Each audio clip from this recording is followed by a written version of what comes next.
ಎಲ್ಲರಿಗೂ ನಮಸ್ತೆ. ತಮ್ಮೆಲ್ಲರಿಗೂ ಬೃಂದಾವನ ಬೆಳಕು ಯೂಟ್ಯೂಬ್ ಚಾನಲ್ಗೆ ಆತ್ಮೀಯವಾದಂತಹ ಸ್ವಾಗತ.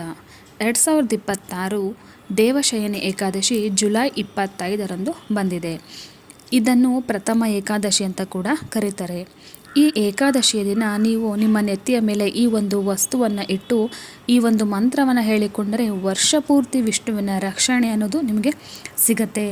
ಹಾಗೆ ವಿಷ್ಣುವಿನ ಆಶೀರ್ವಾದ ನಿಮ್ಮ ಎಲ್ಲ ಕಾರ್ಯದಲ್ಲೂ ಕೂಡ ಇರುತ್ತೆ. ಅಷ್ಟೈಶ್ವರ್ಯ ಅನ್ನೋದು ಪ್ರಾಪ್ತಿಯಾಗುತ್ತೆ. ನಮ್ಮ ಸನಾತನ ಹಿಂದೂ ಧರ್ಮದಲ್ಲಿ ಅನೇಕ ವ್ರತ ಹಾಗೆ ಹಬ್ಬಗಳನ್ನು ನಾವು ಆಚರಣೆ ಮಾಡ್ತೇವೆ.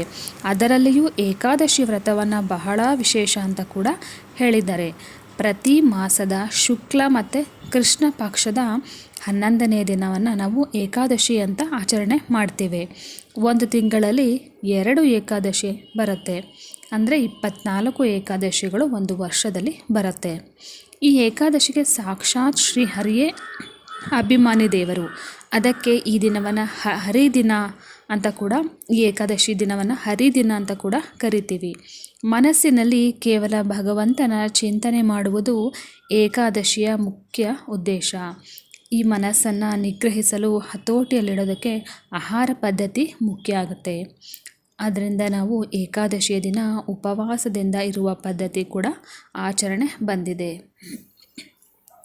ಈ ಏಕಾದಶಿಯ ದಿನ ಕಟ್ಟುನಿಟ್ಟಿನ ಉಪವಾಸ ಮಾಡುವುದು, ಭಗವಾನ್ ವಿಷ್ಣುವನ್ನು ಧ್ಯಾನಿಸುವುದು ಬಹುತೇಕರು ಪಾಲಿಸಿಕೊಂಡು ಬಂದಿರುವಂಥ ಪ್ರತೀತಿ ಅಂತಲೇ ಹೇಳಿದೆ.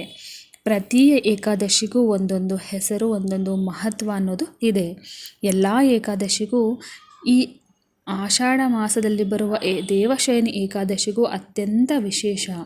ಇದನ್ನು ಹರಿಶಯನಿ ಮತ್ತು ಪ್ರಥಮ ಏಕಾದಶಿ ಮತ್ತು ಆಷಾಢ ಏಕಾದಶಿ ಅಂತ ಕೂಡ ಕರೀತಾರೆ. ಎಲ್ಲ ಏಕಾದಶಿಗಿಂತಲೂ ಈ ಒಂದು ದೇವಶಯನಿ ಏಕಾದಶಿ ತುಂಬ ವಿಶೇಷ.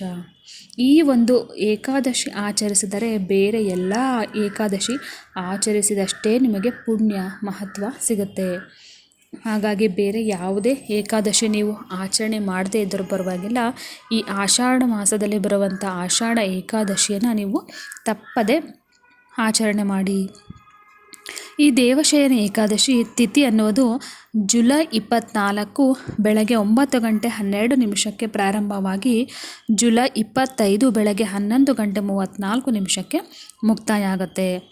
ಈ ವ್ರತ ಪಾರಾಯಣ ಸಮಯ ಅಂದರೆ ಉಪವಾಸ ಮುರಿಯುವಂಥ ಸಮಯ ಬಂದುಬಿಟ್ಟು 6 ಗಂಟೆ 26ನೇ ತಾರೀಕು 6ರಿಂದ 8 ಗಂಟೆ ನಿಮಿಷದವರೆಗೆ ನೀವು ಉಪವಾಸವನ್ನು ಮುರಿಬೋದು. ಶಯನ ಅಂತಂದರೆ ನಿದ್ರಿಸುವುದು ಅಂತ ಅರ್ಥ.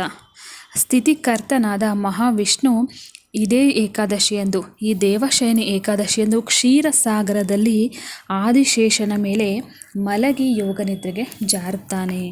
ಇದೇ ಕಾರಣಕ್ಕೆ ದೇವಶಯನಿ ಏಕಾದಶಿ ಅಂತ ಕೂಡ ನಾವು ಕರಿತಾ ಇದ್ದೀವಿ.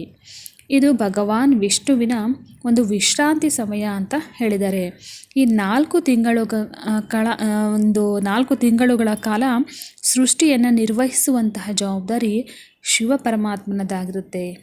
ಈ ದಿನ ಯೋಗ ನಿದ್ರೆಗೆ ಜಾರುವ ಈ ಸಮಯದಲ್ಲಿ ವಿಷ್ಣುವನ್ನು ಸ್ಮರಿಸಬೇಕು. ಈ ಒಂದು ದೇವಶಯನಿ ಏಕಾದಶಿಯಿಂದ ಪ್ರಾರಂಭವಾಗುತ್ತೆ ಈ ಒಂದು ವಿಷ್ಣುವಿನ ಒಂದು ವಿಶ್ರಾಂತಿ ಸಮಯ ಅನ್ನುವುದು. ಸೊ ಈ ಒಂದು ಸಮಯದಲ್ಲಿ ನಾವು ವಿಷ್ಣುವನ್ನು ಸ್ಮರಿಸಬೇಕು. ಇದರಿಂದ ಜನ್ಮಾಂತರದ ಪಾಪಗಳು ಕಳೆಯುತ್ತೆ. ಈ ಏಕಾದಶಿ ದಿನ ಸ್ನಾನವನ್ನು ಮಾಡಿಬಿಟ್ಟು ವಿಷ್ಣುವನ್ನು ಪೂಜಿಸಬೇಕು. ಫಲವನ್ನು ನೈವೇದ್ಯ ಮಾಡಬೇಕು. ನೈವೇದ್ಯದಲ್ಲಿ ತುಳಸಿ ದಳವನ್ನು ತಪ್ಪದೆ ಹಾಕಬೇಕು. ಹಾಗೆ ಈ ಒಂದು ಚಿಕ್ಕವನ್ನ ಕೆಲಸವನ್ನು ನೀವು ತಪ್ಪದೆ ಮಾಡಲೇಬೇಕು. ಏನು? ಹೌದು, ಒಂದು ಬಟ್ಟಲಿನಲ್ಲಿ ಅಕ್ಷತೆ ಹಾಕುತ್ತಾ ನೀವು ವಿಷ್ಣು ಸಹಸ್ರನಾಮವನ್ನು ಪಠಿಸಬೇಕು. ಹೇಳೋದು ಆಗದೇ ಇದ್ರೂ ಪರವಾಗಿಲ್ಲ, ನೀವು ಕೇಳ್ತಾ ಕೂಡ ಆ ಅಕ್ಷತೆಗಳನ್ನು ಬಟ್ಟಲಿನಲ್ಲಿ ಹಾಕ್ತಾ ಹೋಗಬೇಕು. ಇಲ್ಲದಿದ್ದರೆ ಓಂ ನಮೋ ಭಗವತೆ ವಾಸುದೇವಾಯ ಅನ್ನೋ ಮಂತ್ರವನ್ನು ಹೇಳಬೇಕು.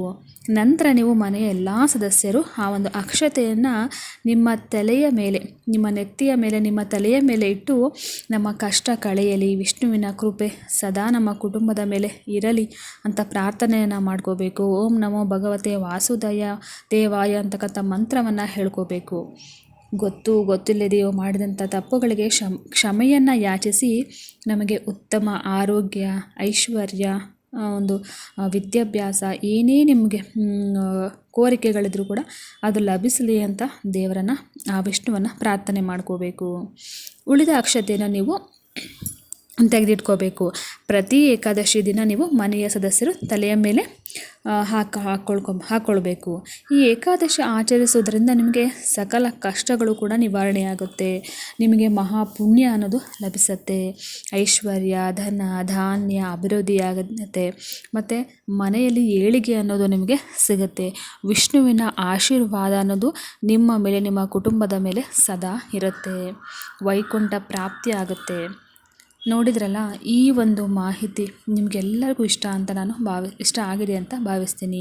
ತಮ್ಮೆಲ್ಲರಿಗೂ ಕೂಡ ಆ ಭಗವಂತನ, ಆ ಮಹಾವಿಷ್ಣುವಿನ ಕೃಪಾ ಕಟಾಕ್ಷ ಸದಾಕಾಲ ಇರಲಿ ಅಂತ ಹೇಳ್ತಾ ಈ ಒಂದು ವಿಡಿಯೋವನ್ನು ನಾನು ಎಂಡ್ ಮಾಡ್ತಾ ಇದ್ದೀನಿ. ಈ ಒಂದು ವಿಡಿಯೋವನ್ನು ಆದಷ್ಟು ಇಷ್ಟ ಆಗಿದ್ದರೆ ಲೈಕ್ ಮಾಡಿ, ಹಾಗೆ ಶೇರ್ ಮಾಡಿ.